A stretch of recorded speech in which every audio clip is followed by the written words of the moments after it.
Hello viewers, আসসালামু আলাইকুম। আজকে আমরা শেয়ার করব কিভাবে কোনো এসএমএস ছাড়াই বা কোনো টাকা ছাড়াই কিভাবে একটি স্মার্টফোন দিয়ে একটি ওয়েবসাইটে ঢুকেই আপনার স্মার্ট কার্ডটির খবর নিতে পারবেন বা তথ্যাদি নিতে পারবেন যে স্মার্ট কার্ডটি হয়েছে কিনা বা কোথায় আছে। আমরা পূর্বের একটি ভিডিওতে দেখাইছিলাম যে কিভাবে একটি মেসেজের মাধ্যমে আপনার ভোটার আইডির ইনফরমেশান নিতে পারবেন যে তৈরি হয়েছে কিনা বা তৈরি হয়ে থাকলে কোথায় আছে, কিভাবে আছে। তো সেটাই আজকে আমরা দেখাবো, কিন্তু সেটা কোনো মেসেজের মাধ্যমে না, জাস্ট একটি ওয়েবসাইটে ঢুকবেন আর সেখান থেকে আপনার স্মার্ট কার্ডটির ইনফরমেশান দেখতে পারবেন। তো বরাবরের মতোই আমরা চলে যাব গুগল ক্রোম ব্রাউজারে বা যে কোনো একটি ব্রাউজার আমরা ইউজ করব। তো গুগল ক্রোম ব্রাউজারে প্রথমে চলে গেলাম। তো এখানে আমরা লিখবো এনআইডি। এই এনআইডি সার্ভারটিকে গুগলে সার্চ করার পর এখান থেকে আমরা চলে যাব এই এনআইডিতে। দেন হচ্ছে আমরা এখান থেকে এখানে আমরা চলে যাব স্মার্ট কার্ড স্ট্যাটাস। তো এই যে দেখতে পাচ্ছেন স্মার্ট কার্ড স্ট্যাটাস। তো এখানে যাওয়ার পর আমরা এখানে দুইভাবে স্মার্ট কার্ডটির স্ট্যাটাস বা ইনফরমেশান জানতে পারি। প্রথমত হচ্ছে যেখানে দেখেন লেখা আছে জাতীয় পরিচয়পত্র নম্বর। মানে যদি আপনি পুরাতন ভোটার হয়ে থাকেন, যে আপনি হয়তো বা স্মার্ট কার্ড না, এনআইডি কার্ড কোনো সময় হাতে পাইছেন, কিন্তু এনআইডি কার্ডটি হয়তো বা হারিয়ে ফেলছেন, বা এনআইডি কার্ড আছে কিন্তু তারপর আপনি স্মার্ট কার্ডের ইনফরমেশান নিতে চাচ্ছেন বা আপনার কাছে স্মার্ট কার্ডটি দরকার, তো তখন আপনি জাতীয় পরিচয় নম্বর এখানে ইউজ করবেন। এখানে জাতীয় পরিচয়পত্রর নম্বরটি ইউজ করবেন। আর মনে করেন যে আপনি নতুন ভোটার হয়েছেন, মানে আপনি এই বছর বা গত বছর নতুন ভোটার হয়েছেন, কোনো ধরনের ভোটার আইডি হাতে পান নাই, কোনো স্মার্ট কার্ডও না বা কোনো এনআইডি কার্ডও হাতে পান নাই। তো আপনি যদি ওই এনআইডি কার্ডটি হাতে না পেয়ে থাকেন, তাহলে আপনি যে সময় ভোটার আইডি নিবন্ধন করেন তখন একটি নিবন্ধন স্লিপ হাতে নিশ্চয় পেয়েছেন।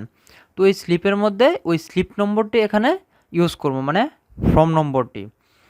তো আমরা এখন আমার কাছে দুটোটাই আছে, সমস্যা না। আমি ভোটার আইডি পাই নাই ঠিকই, কিন্তু আমি এনআইডি কপি ডাউনলোড করে নিয়েছিলাম।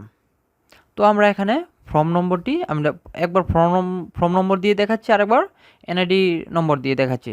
তো এনআইডি ফর্ম নম্বর হচ্ছে 46130330।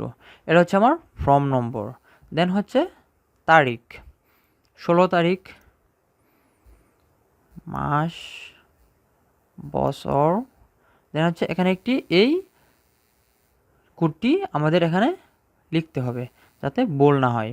তো আমরা চলে গেলাম হচ্ছে EFMC4। তো এখন আমরা সাবমিটে ক্লিক করব।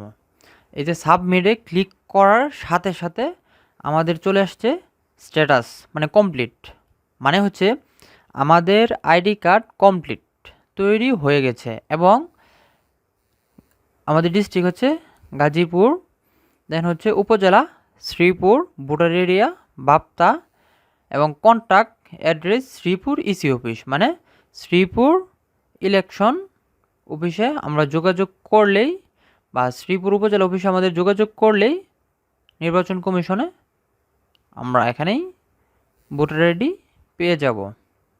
সো আমরা চাইলে এভাবেও কোনো এসএমএস বা টাকা ছাড়া একটি স্মার্টফোন দিয়ে এই নেট কানেক্ট করে আমরা সম্পূর্ণ স্মার্ট কার্ডের স্ট্যাটাস জানতে পারি। তো এখন আমরা আরেকটা প্রসেস দেখাই দিই, সেটি হচ্ছে আমরা এখন কিভাবে, যে মনে করেন যে আমরা ভোটার আইডি পাইছি, এখন ফর্ম স্লিপ নাই, তখন আমরা এখান থেকে স্মার্ট কার্ড স্ট্যাটাসে চলে যাব। এখানে গেলে জাস্ট এই ফর্মের জায়গায় এই এনআইডি নম্বরটি দিব। আমার এনআইডি নম্বর হচ্ছে 4659। এই যে এনআইডি নম্বরটি, এটা আমরা ক্লিক করে দেবো। দেন হচ্ছে তারিখ, মাস, বছর,